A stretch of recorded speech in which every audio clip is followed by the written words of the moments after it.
வாசலில் அமீனா நிற்கிறான் என்ற தலைப்பில் தான் எழுதிய அர்த்தமுள்ள இந்து மதம் என்ற புத்தகத்தில் கவியரசர் கண்ணதாசன் கூறியிருக்கும் அற்புதமான பல தத்துவ கருத்துக்களை பற்றி தான் இந்த பதிவில் நாம் பார்க்க போகிறோம். அதை பார்க்கறதுக்கு முன்னாடி hi friends, I'm C Elango. வணக்கம், welcome back to my channel. நீங்கள் இன்னும் நம்முடைய சேனலுக்கு சப்ஸ்கிரைப் பண்ணலைன்னா உடனே ஒரு லைக் போட்டு சப்ஸ்கிரைப் பண்ணி சப்போர்ட் பண்ணுங்க. வாங்க பதிவிற்குள் போகலாம். தமிழர் ஒருவர் லண்டன் நகருக்கு சென்றார். காலையில் குளித்துவிட்டு கட்டுக்கட்டாக விபூதி பூசினார். அதை பார்த்த ஓர் ஆங்கிலேயர் அவரிடம் கேட்டார், ஏன் இப்படி சாம்பலை அள்ளி நெற்றியில் பூசுகிறீர்கள்?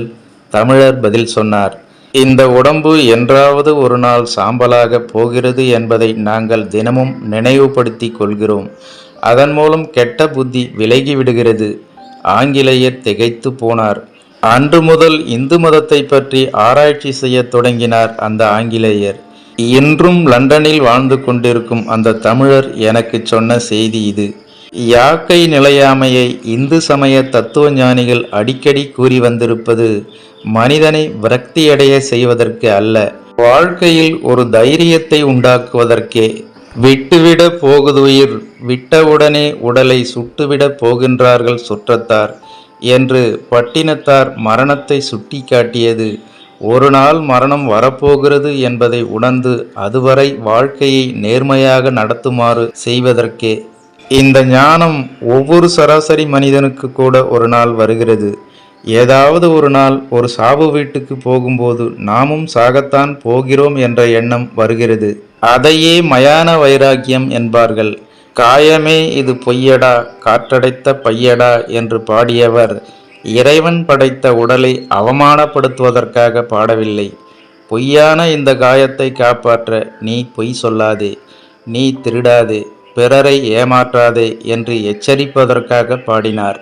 இந்த உயிர் இறைவன் கொடுத்த கடன், இந்த உடல் இலவசமாக கொடுத்த பரிசு. தலை வழுக்கை விழுவதோ, ரோமம் நரைப்பதோ, பல் விழுவதோ இறைவன் நமக்கு போடும் ஞாபக கடிதம். நீ கையெழுத்து போட்ட பத்திரம் காலாவதியாக போகிறது. கடனை கட்டுவதற்கு தயாராகி கொள். உன் உயிரை நான் ஜப்தி செய்ய போகிறேன் என்று இறைவன் நம்மை எச்சரிக்கிறான். உயிரை ஜப்தி செய்வதற்காக அமீனா எப்போதும் வாசலில் நிற்கிறான் என்பதை நமது சித்தர்களும் ஞானிகளும் சுட்டிக்காட்டினார்கள். அந்த அமீனாவுக்கு யமன் என்றும் கூற்றவன் என்றும் பெயர் கொடுத்தார்கள். உடலின் நிலையாமையை மனிதன் உணர்ந்து கொண்டிருந்தால் கூடுமானவரை அவன் மனத்தில் நாணயம், நேர்மை, இரக்கம், கருணை எல்லாம் வளர்ந்து விடுகிறது. சாவதற்குள் வாழ்ந்து பார்க்க வேண்டும் என்ற ஆசை வளர்கிறது. துன்பங்களை அலட்சியப்படுத்தும் சக்தி வருகிறது. அல்லது சாவதற்குள் நன்றாக உழைத்து குடும்பத்திற்கு ஒரு வழி செய்துவிட வேண்டும் என்ற எண்ணம் வருகிறது. யாக்கை நிலையாமையை மறந்தவர்கள் எப்படியாவது சம்பாதிக்க வேண்டும் என்று அலைந்து சம்பாதித்த பணத்தை தாங்கள் அனுபவிக்காமலேயே மாண்டு போகிறார்கள்.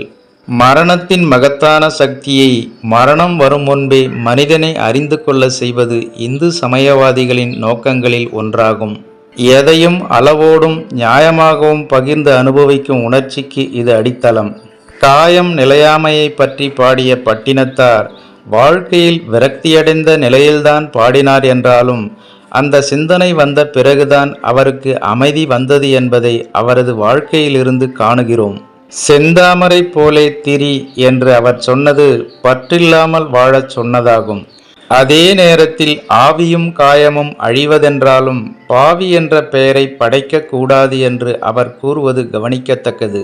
வாழ்க்கைக்கு 3 சங்குகள் என்கிறார் பட்டினத்தார். முதல் சங்கு பாலூட்டுகிறது குழந்தையாக இருக்கும்போது. இரண்டாவது சங்கு திருமணத்தின் போது ஊதப்படுகிறது. மூன்றாவது சங்கு மரணத்திற்கு பிறகு ஊதப்படுகிறது. அதிலும் வார்த்தைகளோடு மிக அழகாக விளையாடுகிறார் பட்டினத்தார். சங்கம் என்ற வார்த்தை சங்கையும் குறிக்கும், சங்கமம் ஆவதையும் குறிக்கும். முதற் சங்கம் அமுதூட்டும் என்பது சங்கு பால் கொடுப்பதை குறிக்கிறது. மொய் குழலார் ஆசை நடுச்சங்கம் என்பது ஆண் பெண் உறவு நடுவிலே சங்கமமாவதை குறிக்கிறது. கடைச்சங்கம் என்பது கடைசியில் மரணத்தில் சங்கமமாவதை குறிக்கிறது. இவ்வளவுதான் நாம் பூமியில் வாழ்ந்த வாழ்க்கை என்கிறார் பட்டினத்தார்.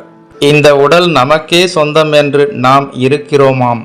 நாயும் நரியும் பேயும் கழுகும் தாம் ஒரு நாள் இதை உண்ணப்போகிறோம் என்று காத்து கொண்டிருக்கின்றனவாம். நிலையாத இந்த உடம்பின் மீது எவ்வளவு மோகம், எவ்வளவு வருணனைகள்!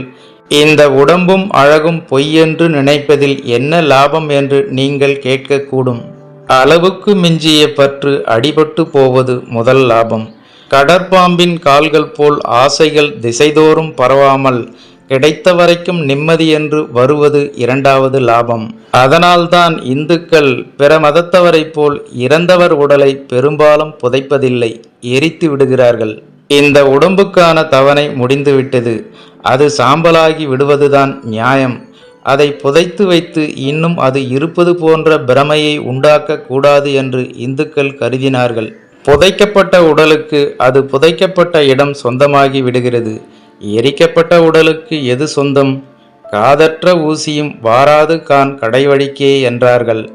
இறந்த உடலுக்கு ஏன் 6 அடி நிலத்தை சொந்தமாக்க வேண்டும்?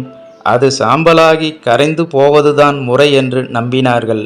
தங்களை தாங்களே சரிபார்த்து கொள்ள நமது தத்துவ ஞானிகள் வற்புறுத்திய நிலையே யாக்கை நிலையாமை. அமினா வாசலில் நிற்கிறான். இறைவனிடம் வாங்கிய கடனை திருப்பி கட்ட தயாராக இருங்கள். இவ்வாறு வாசலில் அமினா நிற்கிறான் என்ற தலைப்பில் தான் எழுதிய அர்த்தமுள்ள இந்து மதம் என்ற புத்தகத்தில் கவியரசர் கண்ணதாசன் கூறியிருக்கும் இந்த ஒரு சுவாரஸ்யமான தத்துவ கருத்துக்களை பற்றி நீங்கள் என்ன நினைக்கிறீர்கள் என்ற உங்களோட கருத்துக்களை மறக்காம கமெண்ட்ல பதிவிடுங்க. மேலும் அர்த்தமுள்ள இந்து மதத்தின் அடுத்த பதிவில் சந்திக்கலாம். அதுவரை உங்களிடமிருந்து விடைபெறுவது MC இளங்கோ. நன்றி, வணக்கம், வாழ்க தமிழ்.